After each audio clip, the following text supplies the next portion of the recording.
Our portal into that user experience is the Radix Wallet. Immediately, we've got a design and a presentation that's very different from the typical crypto wallet. It feels familiar and appealing to anybody. Functionally speaking, we've got a summary of all my smart accounts. With that, I immediately see what matters to me, a simple view of everything I own. At a glance, I can get an idea of all the different kinds of native assets that I've filed away in my accounts, and it's all very clear and understandable. By the way, you'll notice that off to the right, I'm showing the icons for smart accounts and native assets. Those are the Radix stack technologies that make this part of the wallet possible. You'll see those technology icons change throughout the preview as different combinations of the 5 technologies work together. Okay, on my phone screen, if you look at the topmost box on the list, you'll see My Main Account. Let's see what it would look like if I open that account. Inside my main account, the Radix Wallet breaks out my assets into different types that each have different meanings and purposes. That's only possible because Radix's native assets each have a clear definition of what they are and what they can do. The wallet can look at each asset in my account, read those definitions, and show me what I've got. This is so much more direct, automatic, and reliable than what MetaMask can do with smart contract tokens on Ethereum. So you'll notice 4 different types of assets here: tokens, NFTs, LP tokens, and badges. Right now we're looking at my tokens, but let's see what I've got under NFTs. It's easy to think of NFTs as just Bored Apes and random art collectibles, but they really can be used for so much more. An NFT can represent digital ownership of anything from a sword you won in your favorite game to a digital ticket to your favorite sporting event. Thinking even bigger, an NFT could represent the loan you took out to buy your car, or even the title of ownership to that car. An NFT can represent your ownership of virtually any unique thing that you can imagine, and you can hold them all right in here in your Radix wallet. On Radix, native assets mean that all of these different kinds of NFTs are still automatically recognized by the wallet, and each one is nicely displayed with all of the metadata that makes it unique, just like you see here. For example, imagine a Web3 crowdfunding website called Collabify. I've got some NFTs here that represent some albums that I've helped to fund on Collabify. In my wallet, I can see the metadata that makes those NFTs special. It's the same metadata that makes the Collabify site recognize what those NFTs mean. And the Radix wallet can do that without any special integration to Collabify at all. If you're a developer, this is also really exciting because the NFTs that you create will automatically get this kind of first-class presentation in the Radix wallet without any extra work on your part. We'll see in a minute what I can do with these NFTs, but first, let's have a look at my LP tokens. So, what is an LP token? The concept is maybe something you're familiar with if you've already been playing with DeFi apps today. For example, if you contribute tokens to a Uniswap liquidity pool, you get back some amount of this funny token called an LP token. LP tokens represent your percentage of ownership of that pool and your share of the rewards that that pool generates for you. Liquidity pools are one of the superpowers of DeFi. They repeat over and over again across apps. They allow anyone to get directly rewarded for putting their money to work. It's basically what banks have been doing for hundreds of years, but now you can do it with just a few bucks. But even though liquidity pools are crucially important, wallets today don't understand the concept of LP tokens, and so they can't show you things like where they came from or what they're worth. Basically, they're really confusing to deal with. Here in the Radix wallet, though, look at my MegaSwap LP tokens at the bottom. I can see exactly what those tokens are. Right now, I can redeem them on MegaSwap for a mix of some XRD and some RBTC tokens. That's not just convenient, it has to be this clear and easy if we want to bring the benefits of liquidity pools to mainstream users. Last, we can also have a look at my badges. Think about the kinds of things that you hold in your physical wallet. It's not just money and financial stuff. You've also got things like IDs and membership cards. You need things that can prove what you're allowed to do. Badges bring that concept into Web3. They're real digital assets that you hold in your Radix wallet, but their purpose is specifically authorization. That means that they can be presented to Web3 applications just like flashing an ID card. Badges could be used for everything from your gym membership to your driver's license to the access pass to a private club in the metaverse. Here in my Radix wallet, I've got a user badge for that Collabify site where I got those backer NFTs that we saw. I've also got a qualified investor badge. We'll see how presenting these badges to an application works a little bit later. So you've seen the tokens, NFTs, LP tokens, and badges in my Radix wallet. Now let's see how I can connect my wallet and start actually doing stuff with all these assets. Let's say that I want to connect to Collabify and I pull up their website on my desktop browser so I can have a nice big screen experience. Of course, the first thing I expect to do here is to log in. We're not just doing email and password in Web3, we can do much better than that. In fact, we want to do more than just log in here. Web3 is supposed to be about having ownership of our digital lives and digital assets. So that means that when I connect to a Web3 app, I want to define who I want to be and what I want to bring with me in this particular corner of the web. That's why the developers of Collabify here built their application on Radix. And for their users, it all starts with that Radix Connect button in the upper right corner of their website. So let's click it. And right away, the Radix wallet back on my phone asks me if I want to log in. How did that happen? Well, I've already set up my desktop browser and my phone to automatically use Radix Connect. When I'm logging in like this, they make a direct encrypted connection without a service in the middle. And with that connection, the phone automatically received the login request. From my perspective as a user, though, my laptop and my phone just magically link together. Okay, this isn't the first time that I'm connecting to Collabify, though, so my wallet already knows that I want to log in and how. On this site, I'm RadMat.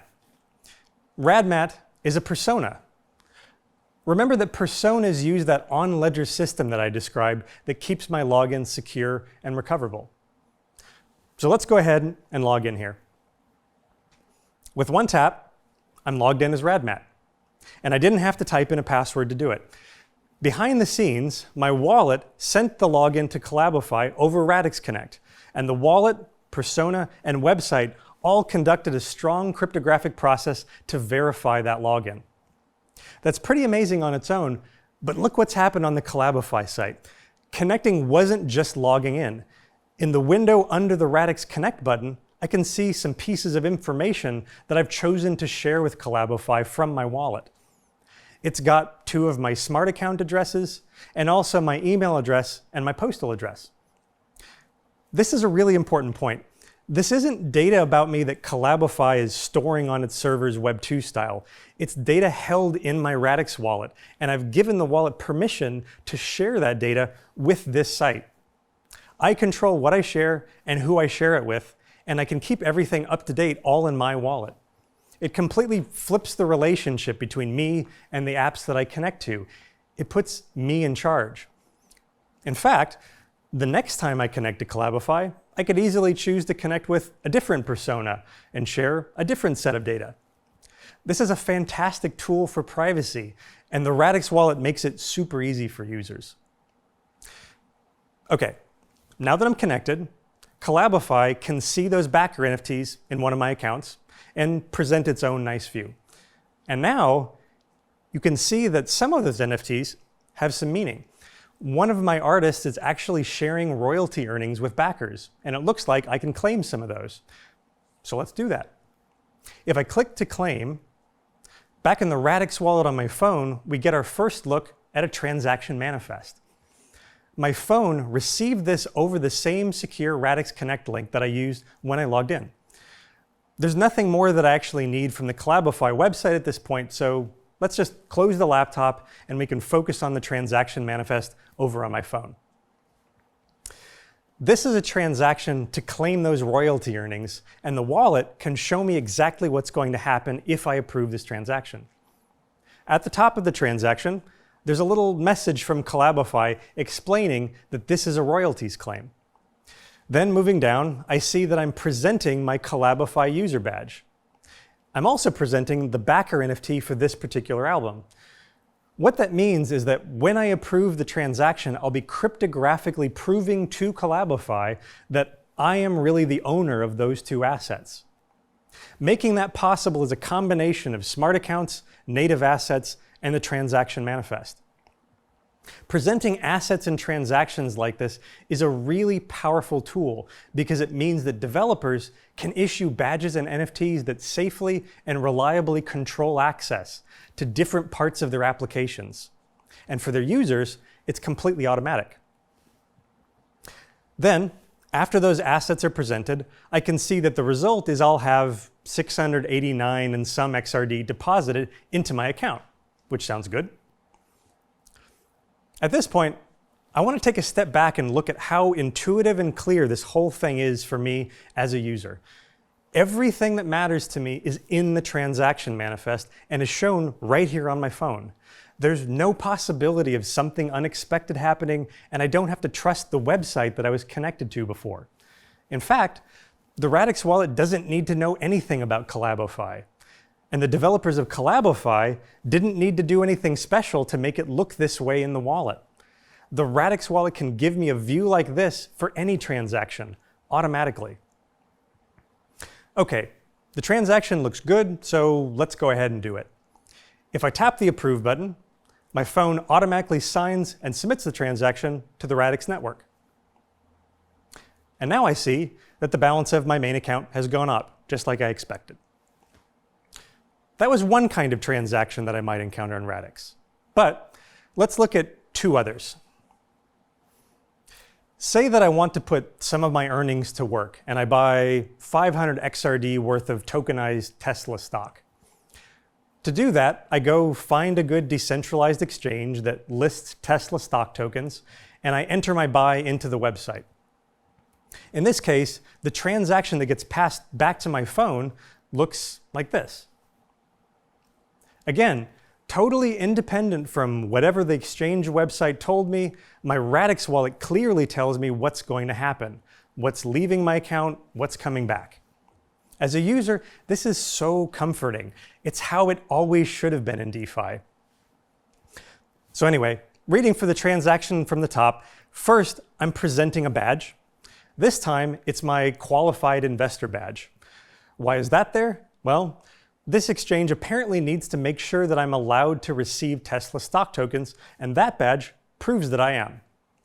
Then I can see that 500 XRD will come out of my account, just like I expected. But notice this time that I chose to withdraw from my savings account rather than the account that I used last time. That'll be important in just a minute to remember. Moving down from there, I see that those XRD interact with the MegaSwap app, and the result is about 1.04 Tesla stock tokens going back into my account. But notice that the deposit box is a little different than last time. It's saying that the 1.0396 Tesla is an estimated amount. It's saying that because the amount of tokens I get back might change by the time I approve and submit this transaction. Now this makes sense because the price of Tesla stock, of course, is always changing. So while the wallet can show me the price when I got to this screen, the price will probably change by the time I approve the transaction. But maybe that's not good enough for me. What if while I'm sitting here, the price of Tesla suddenly jumps up? Or what if somebody front runs my transaction? In both cases, I might get back a lot less Tesla than I expected. What I want is to put some limits on what I'm willing to accept in this trade. So have a look at that below the estimated amount of 1.0396. It says that there's a guaranteed 1.0188. That's the protection I'm looking for, and I can customize it too. If I tap Customize Guarantees here I can specify those guaranteed results myself. This is an extra rule the wallet is putting into the transaction manifest for me. The exchange app has nothing to do with it. Me and my wallet are telling the network what I want to happen. Here you can see that I've set a default in the wallet to make sure that I get back at least 98% of what I expect. I could reduce that guaranteed percentage if I'm willing to accept a lot of slippage, or I could set it to 100% if I need to get back exactly the estimate. 98% seems reasonable for this one, so let's apply this and go back. Setting that guarantee to 98% is where that 1.0188 that we see here comes from. It's the Radix network that will make sure that number is respected. If the price suddenly jumps up, or if somebody tries to front run me, the result from the exchange might be a return that's less than I expect. But the guarantee that I set in the wallet tells the network, nope, call the whole thing off. The transaction simply doesn't go through. The 500 XRD never leaves my account. This is incredibly powerful. It means that using the transaction manifest, the Radix wallet can actually protect me from lots of stuff that I cannot control in DeFi today. I don't have to trust the internal logic of the exchange app, and I don't have to worry about front running. As a user, there are no surprises. It's easy and safe. And this is how it has to be for any of this to go mainstream. Okay, so this feels good. I'm ready to buy that Tesla stock. Let's go ahead and approve the transaction. But this time, I've got an extra step. Remember that in this transaction, I'm withdrawing tokens from my savings account. Maybe that account is one where I want a little extra security on withdrawals. To do that, I've chosen to set up my savings account with multi-factor authentication. In this case, I have to physically tap a YubiKey device that my wallet has helped me set up as my second factor. Now at this point you might be thinking, hang on a second, what if somebody hacks my phone and bypasses the YubiKey check? Well, there's something really clever going on here. It's not my wallet or my phone that's checking the YubiKey, it's the smart account on the Radix network. All the wallet is doing here is asking the YubiKey for a signature, and it passes that onto the smart account onto the network. The smart account is the one that checks it. That makes for really strong security because it doesn't matter if somebody hacks my phone. The smart account is what protects me. As a side note, Radix also uses that same multi-factor feature to let me recover access to my accounts and my personas. If I ever lose my phone or buy a new one, I can use that feature. So, if I tap the YubiKey to my phone, the transaction gets signed and submitted to the Radix network. And look, I've got my Tesla tokens. Okay, let's look at one more transaction. This time, imagine that I'm not even connected to any website. I'm just sitting here reading the news on my phone, and suddenly a new transaction pops up. From the message at the top, it looks like a transaction for my friend Russell. And what he's referring to here is probably the Dallas Mavericks game that we talked about last week. Moving down from there, I can see that 100 XRD will come out of my account, but also 100 XRD will come out of Russell's account. And it looks like he's already approved his part of the transaction. Then moving down again, we're interacting with the Dallas Mavericks ticketing app, and the result is that both me and Russell will get back NFTs that look to be tickets to a Dallas Mavericks game. Of course, I could tap on those NFTs and get more information about those tickets. Now, what Russell is doing here is proposing that both of us go in together to buy the tickets to the game. If I'm not interested and reject this transaction, the whole thing is rejected. Neither one of us make the purchase. The transaction manifest ensures that's the case. But it does something else here that's really quite subtle and powerful. Maybe I'm too slow and one of the seats is gone by the time I approve. In that case, once again, the whole thing is canceled. If either one of us doesn't get a ticket, neither of us do. The money never leaves our accounts, and one of us doesn't awkwardly get stuck with a ticket that we don't want. Now, if you're a bit of a crypto nerd, you may have heard about the famous train and hotel problem.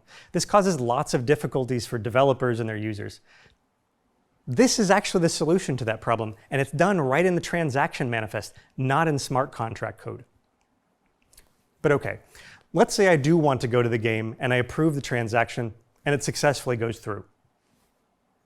If I go over to my NFTs in my wallet, there's my ticket to the Mavs game. And of course, Russell has one in his wallet now too. If I want to get more detail about the ticket, I can tap it right here. So let's go ahead and do that. And now I can see all of the metadata that makes this NFT unique. In this case, I can see that certain teams are playing, I can see the date of the game, and my seat number. And also, if I go down, I can see information about Radix Ticket NFTs just in general. It's really cool that an NFT can be my digital ticket. But for it to really work as a ticket, I of course have to be able to actually use it to get into the game. And native assets and smart accounts make that actually possible to do.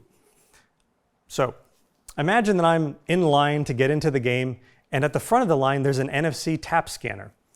I have my ticket NFT pulled up on my phone just like this, and when I get to the front, I tap my phone. The scanner lets me in. How does it do that? When I tap my phone, the Radix Wallet automatically passes a cryptographic proof that I am actually the person that holds this particular NFT. Now remember, earlier I did a transaction with Collabify where I presented a badge to show that I was a registered user. This is basically the same idea, but here I don't need to approve a transaction because no assets are actually changing hands. The NFC scanner can just check that I hold the ticket and then consider it used. After that, I get to hang on to the ticket NFT as a souvenir, kind of like a ticket stub.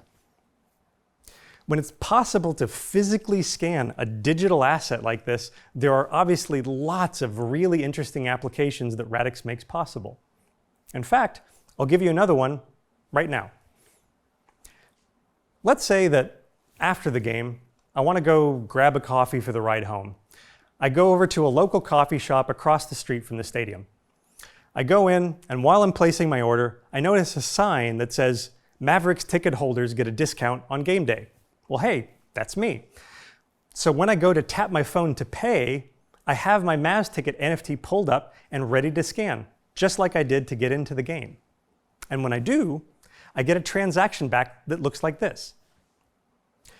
The coffee shop system sees that I have a ticket NFT for today's game. And as you can see in the receipt message at the top, it automatically puts in the discount.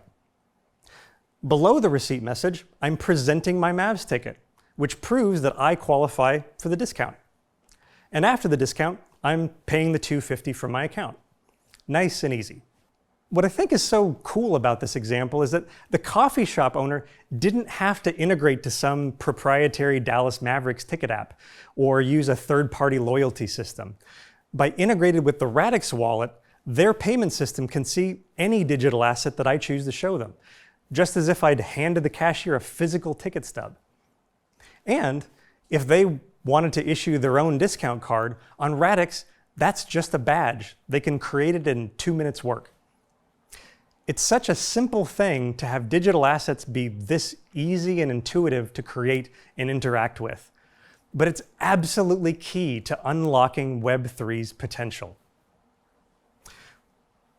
One last little part to my story.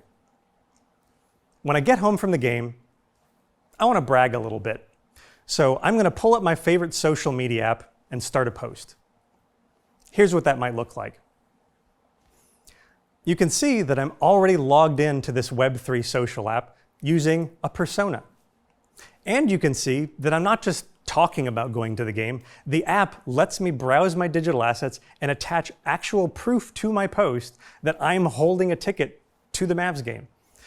This isn't just me posting a picture of it. Any other user will see that it's verified that I actually hold this NFT at this moment in time. It's one more example of how on Radix we'll be able to seamlessly connect our digital identities and assets to all of these different types of apps and services that we interact with. And we'll be able to do it in a way that's secure and feels real. And that is at the heart of why Web3 will be so exciting for everybody. If all of that seemed simple and straightforward, that's exactly the point. It's a user experience that gets out of the way and lets users engage effortlessly.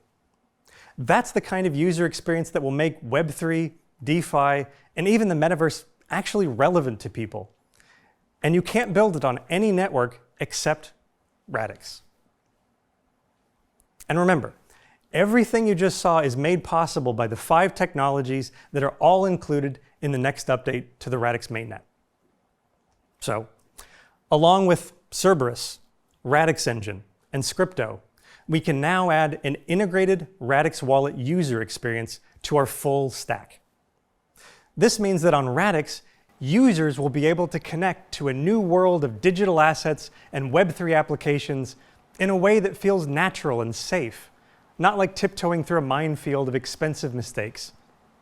Developers can finally start building truly great Web3 applications because the wallet is built to enable experiences that are not only decentralized, but rich and personalized. And ultimately, that means that entrepreneurs can start onboarding millions of new users into a new generation of Web3 applications that are just better.